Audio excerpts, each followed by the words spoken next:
my style. Figure me a more, walk the miles. Maybe all this hurt is working now. But I don't know everything.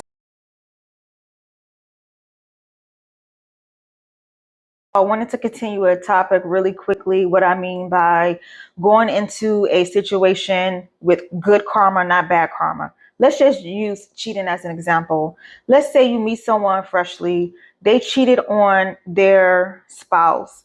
Maybe they left their spouse maybe less than a year. I don't know. I'm just using that as an example. You now jump into this relationship.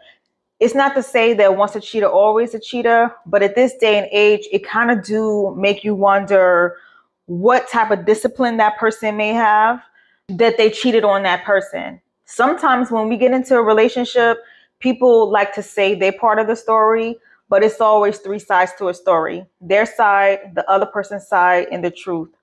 People probably will say anything. They may say, or maybe that person did this and that's why I cheated. That to me is not a reason to cheat on someone. I think being the mature person and getting out of that situation, separating, and then moving forward, I think is the right thing to do. But honestly, I can't say what I would or wouldn't do in that situation because I've never cheated on anyone in my life. So I wouldn't know what I would or wouldn't do. I've always been a loyal person, even since I started dating. Let's say first relationship, I've always been loyal. I've always been the same person. I've always been honest, kind. You know what I'm saying? I've never crossed anyone to that level. Never cheated on anyone. Never cheated people out of money. Never did nothing scandalous. So that can tell you a little bit about my character. I'm going to use that going forward as a baseline when you're judging. I don't like to say judging people because people make mistakes, but using that as a baseline to judge someone's character or gauge their character. Why would you cheat on your spouse? Why would you cheat in a relationship? That's a red flag to me. That's what I mean by karmic situations. And also getting in relationships, which is actually a true story of mine. It happened to me. Dating someone that is married and separated. That is also karma. I don't care if that person said they're separated, they live separately from their spouse. They're not divorced yet. If I know in my heart I want to get married, why would I entertain someone who is still married? That situation led me to a negative karmic outcome with this person because I got into it in a negative karmic. Yes, people make mistakes all the time in situations where they may say, this is why I cheated.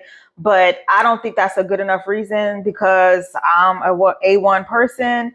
When you meet that person, they may tell you only their side, but they won't tell you what really led up to that. Another thing is, what was that person doing for the past year or two? Let's just say if they are ethically able financially to be in a relationship. Maybe they didn't have a job for the past year. Maybe they've been doing something that just don't align financially. That can tell you that if you were to get in that relationship with that person, that you may be the person that could pull all the weight. Because just maybe checking social media. I know a lot of people that would do background checks on somebody real quick. I don't think that's right. I do not do that. But there's people that would definitely do a name check on people just to see what type of character you are, what type of person you are.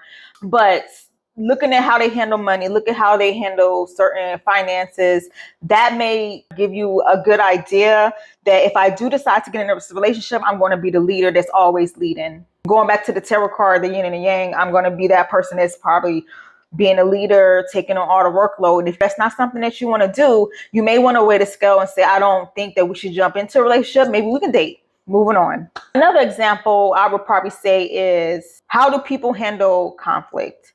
That's a big one. So learning someone's character when they put in intense situations. For example, my mother passed away last year. That did not deter me from being a disrespectful person and changing who I am as a character or as a person to be rude to people. Yes, I was going through something traumatic in my life, but that doesn't give me a right to mishandle people and mistreat people. And that's probably the worst situation someone can be in, is if someone passed away. So not saying that you guys would go into an extreme example situation like that, but that right there can tell you my character. I'm not someone to easily get ruffled, have an attitude, a toxic person that's always waking up having a bad day. Because that's another one. People get in these relationships with people that just have crazy attitude problems. They're unhinged. They're not healed. We're all healing. But what I mean is handling crazy situations in a positive light.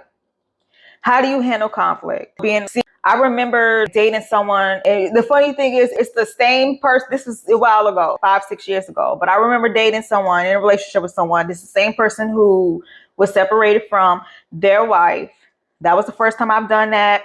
It did take me 6-7 months to even get in a relationship with that person because I took my time, but that don't mean anything. It still started off in a negative karmic situation because they told me one thing when really the situation ended up being something totally different. That's why I try to tell y'all, don't just believe everything that someone says. When you are in a marriage or a relationship, it always takes two people for that relationship to end. Stop always accepting the sad story or sob story of why something ends. Your business, mind married couples situations, but just dating that person, you will get to see and have a deep psychic feeling that maybe this isn't in alignment. Maybe the side of their story is probably a little bit fabricated. But long story short, I remember she told me this crazy story before we even got into a relationship that she ended up having not an affair, but a situation with the mother and the daughter. And I remember sipping my tea when she told me that story. Wow, that's interesting. People don't realize the stories that they tell themselves. That's some shady shit, don't you think? So from that to her not being fully divorced from her marriage, 2 red flags. But I continued to get in that relationship. And guess what? Got my little feelings hurt.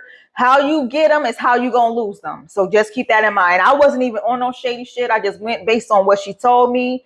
I waited 7 months. And basically based on a story and a timeline, this person to me sounds like someone who can't be in a solid relationship. They jump from relationship to relationship. Maybe they get bored in relationships. They just like to have fun. That's what I learned from that. When you hear stories like that, wow, you did that.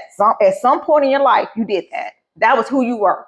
At some point in my life, guess what? I don't have any stories like that to tell nobody.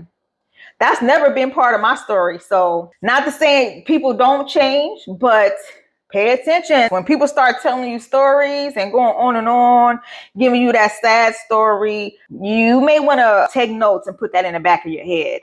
No one's perfect in this lifetime. It's okay to say a relationship ended. It was both of our fault. We both played a part in that, and just taking accountability. That to me is healthy. You're owning up to the part that you played, but also you do got to pay attention to what somebody was doing in that. I cheated. You're a cheater. Red flag.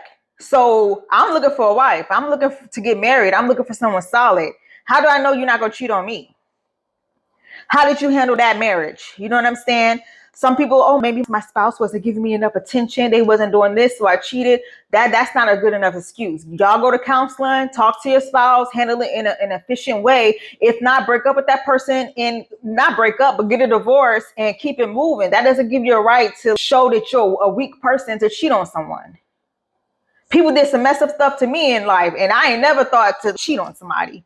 I thought to leave them alone, keep it moving. So pay attention to them stories and the sad stories. If someone keeps talking about their ex and talking about what they did, but don't want to tell what they did, I think that person could be a liar. They just telling you half truths. Then when you get in a relationship, boom, you probably see what probably happened. And not to do background checks, but check their social media. How are they handling the breakup after they break up?